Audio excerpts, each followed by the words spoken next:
What is up, everybody? Cartoon Fiend here, coming at you with another review of your favorite cartoons as a kid. So today I want to do a little bit something more, I don't know, lighthearted maybe, something that involves a little bit of singing, something that's just easy watching, nothing, not too much action, not too much lame, something just right in the middle where you're like, man, let's just sit back and watch a good episode of this. I got something on my mind that I wanted to review today, but if I come across something better, we'll just stop and watch it. So let's see what we got on here today. This is a pretty decent cartoon. First in a long line of duck-related productions from Disney. No, it wasn't bad. There was no really main plot. They just had different adventures every day, whether it be flying or going back in time or going into space or going underground or in the sea or something like that. It was a pretty entertaining cartoon. You think back to your childhood in the 90s, this is one of the first cartoons you think of. Although it's pretty good, I want to review something else right now. So let's change the channel and see what else we can find. Oh look, another duck cartoon. Here you have Darkwing Duck, another Disney cartoon. This one's got a little bit more of a plot than DuckTales. This is about Darkwing Duck, hero of St. Canard, saving them from the foes and villains that threaten their city. And he fights alongside his buddy Launchpad, you see him there. Hey, wait a minute, Launchpad? Let's pause it for a second and go back to DuckTales. Alright, we got Launchpad. Let's go back to Darkwing Duck. Launchpad. Launchpad. Launchpad. What the heck? That doesn't make any sense. You know, I can imagine if you take a character and you give him his own show, that's a spin-off. But why take a sidekick from one show and make him a sidekick on another show? That doesn't make any sense. Just make a new character. You know what? The Darkwing Duck does have a pretty great line in this show. Again, this isn't something I'm looking for, so let's just change the channel and hope for the best. Holy crap, another duck cartoon. You know what? Out of all these, I think this is the epitome of milking it for all it's worth. I mean, think about it. First they had the Mighty Ducks movie, which was pretty good, all on its own. And then they had D2 The Mighty Ducks, which was the sequel and the one they played in the Junior Olympics, and that was pretty good. And just when you thought it couldn't end, Disney decides to make its own hockey team and name it the Mighty Ducks after the movie. Then they make a third Mighty Ducks movie in which all the players go to high school together. And then they decide to make this, an animated series. I mean, come on. Just get a new idea. Although for taking a concept out of a movie like the Mighty Ducks and turning it into a cartoon, this wasn't bad. I mean, I watched it. It was pretty good. I had the movie, had some of the action figures. But again, not something I'm looking for, and they really need to start getting some new ideas. No more freaking ducks. Let's change the channel and see what else we can find here. Now I'm going to change the channel one more time here. And if it's something that has to be duck related, I'm turning this camera off, turning the TV off, and going to do something else. I'm sorry. I cannot say another duck cartoon. You know, they were pretty good. I mean, don't get me wrong. But it's not what I was looking for, not the show I wanted to review today. I'm going to change the channel here, and let's see what we can find. Hopefully we'll find the one I'm looking for. This is the one I wanted to watch the whole time. Let's just stop here. We're going to watch Talespin. Here we go.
And in case you haven't figured it out or you don't know, this is a spin-off of the Disney classic Jungle Book, except there's no Mowgli and the main character is Blue. And all the animals are wearing clothes now.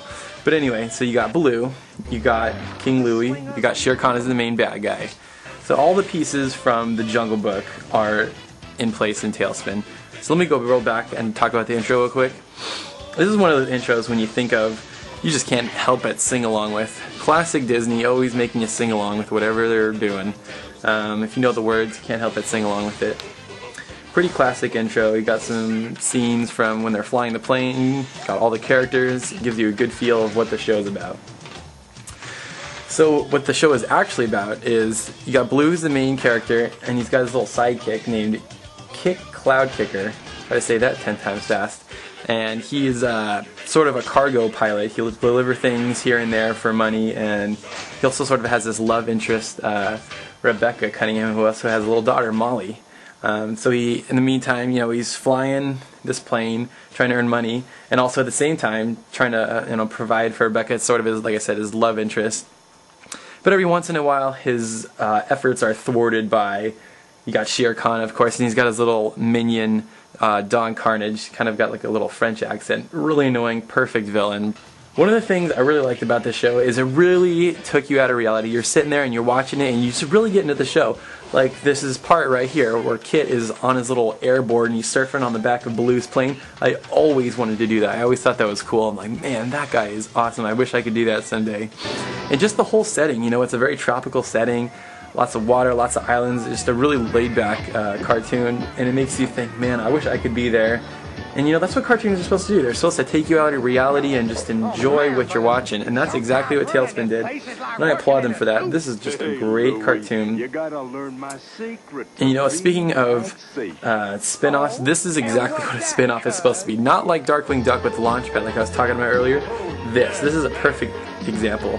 See, Blue is a minor character in the Jungle Book. Now he's the main character. That's what a spin-off is supposed to be. So that, my friends, is Talespin. I hope it brought you back, because I know it brought me back. Just watching that whole show, again, watching Kit with his little airboard thing surfing on the sky, that was so cool. Like I said, I wish I could be able to do that. I was always jealous of that guy. You know, that whole area they just live in is a really cool area. Sometimes it makes me wish I could live there, just tropical, really laid back. Oh my gosh, I totally forgot about this. You know, I thought I could get through this cartoon without talking about ducks again, but I can't. The name of Blue's plane? The Sea Duck. Oh my gosh, I can't believe Disney did it again! It did it again. But anyway, great cartoon. I think that the cartoon outweighed the fact that Duck was in the cartoon. Anyway, if you have a cartoon that you watched as a kid and you want me to review it, I'll be happy to review it for you. Just send me a message and I will get right back on it. Until next time, I am the Cartoon King. We'll see ya.